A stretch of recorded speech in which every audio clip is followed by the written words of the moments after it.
Ciudadano presidente, ciudadanos legisladores, la transparencia y la rendición de cuentas de los órganos públicos son asignaturas pendientes en el país.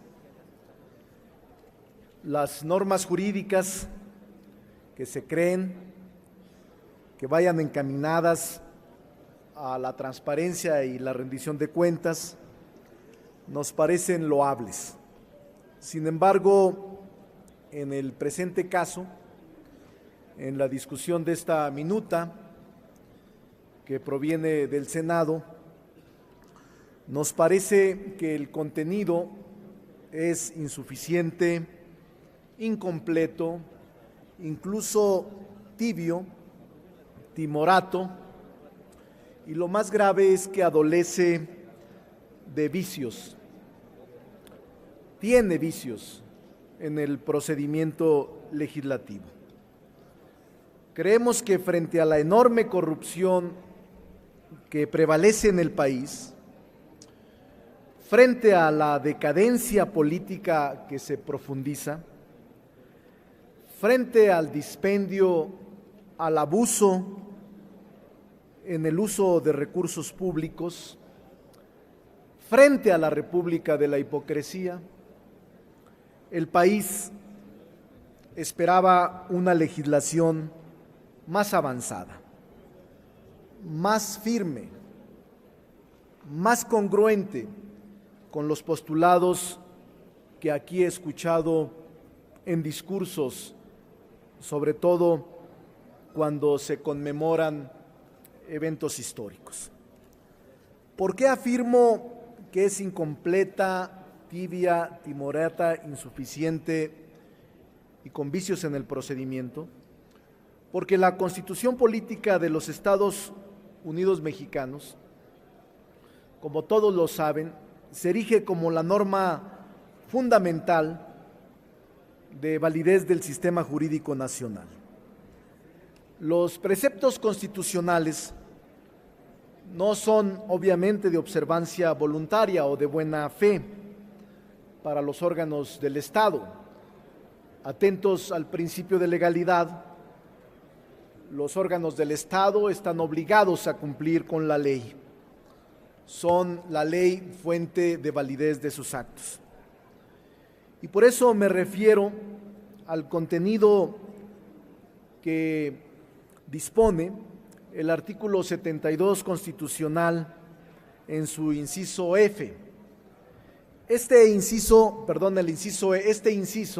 inciso E, señala: si un proyecto de ley o decreto fuese desechado en parte o modificado o adicionado por la Cámara Revisora, la nueva discusión de la Cámara de su origen versará únicamente sobre lo desechado o sobre las reformas o adiciones, sin poder alterarse en manera alguna los artículos aprobados.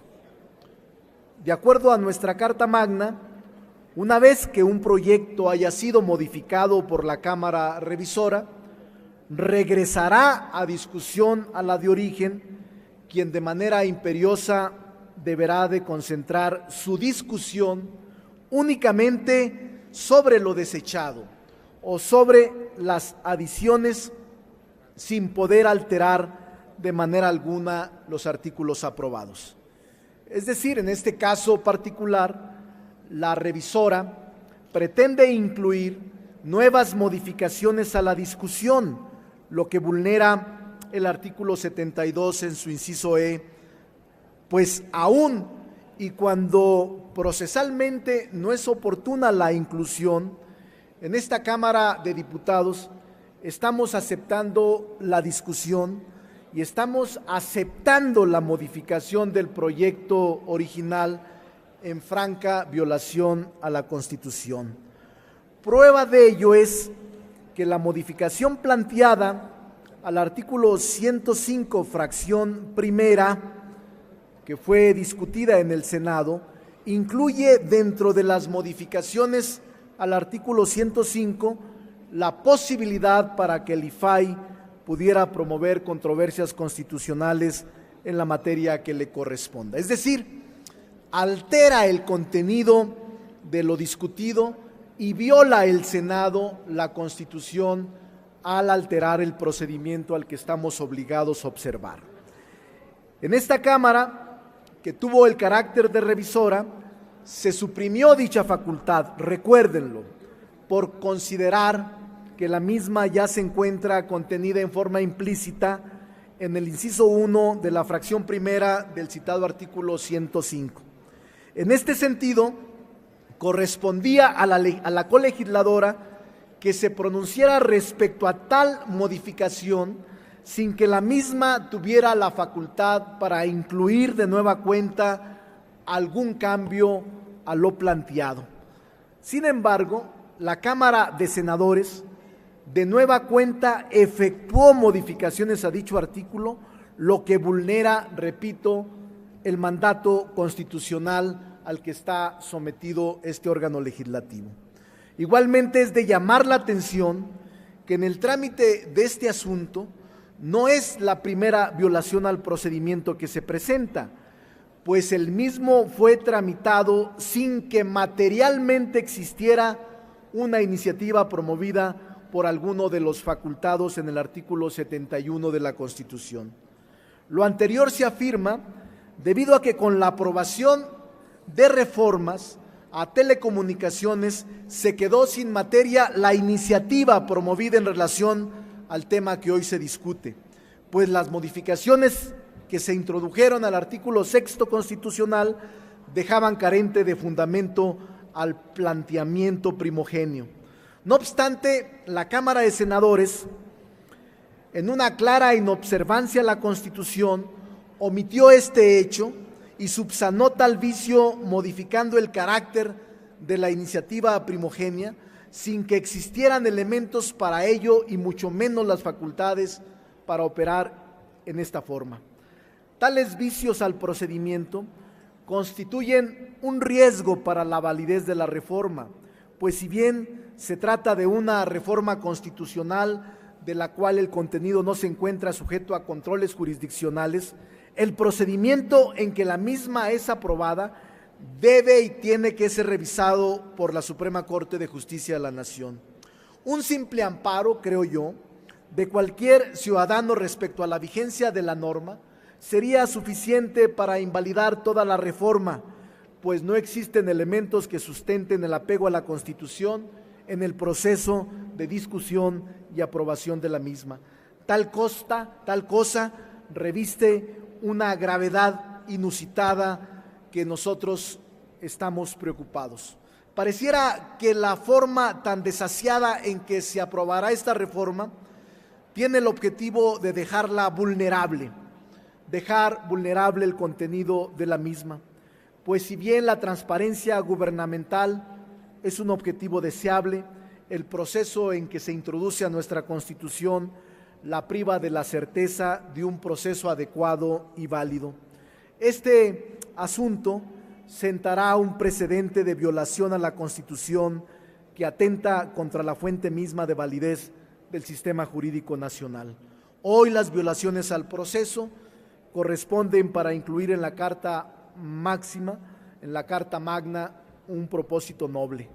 Pero en el futuro no sabemos qué intereses operen en este sentido. Lo más grave de todo esto es la ausencia de la discusión en este recinto. Aceptamos casi sonrientes las violaciones a nuestra Constitución, dejamos que la discusión y aprobación de iniciativas se hagan en lo oscurito del llamado Pacto por México, por más que pretendan darle a nuestra Constitución un valor disminuido, constituirla como una Constitución de letra muerta, un documento de mera retórica.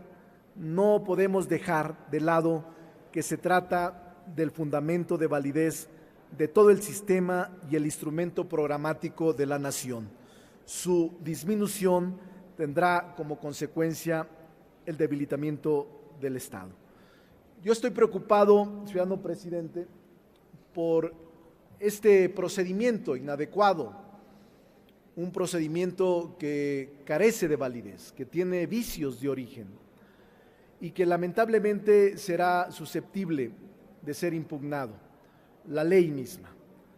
Y los actos de autoridad que emita este órgano pueden estar afectados de validez en sus propios actos o conductas. Por eso es que mi preocupación es mayor.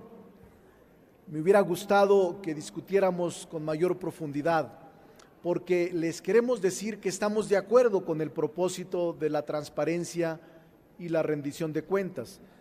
Como dijera el preopinante, el diputado Benavides, no es la panacea. Las propias controversias pueden ser usadas de manera artificial o mañosa en contra del IFAI o en contra de la transparencia, y las modificaciones que aquí se hacen alteran el proceso legislativo. Estamos en favor de la transparencia y la rendición de cuentas. Estamos en contra de procedimientos viciados de origen que lamentablemente generan confusión en el ciudadano que aplica todos los días, observa todos los días la ley y observa la aplicación de la misma por los órganos del Estado. Por su atención, muchas gracias.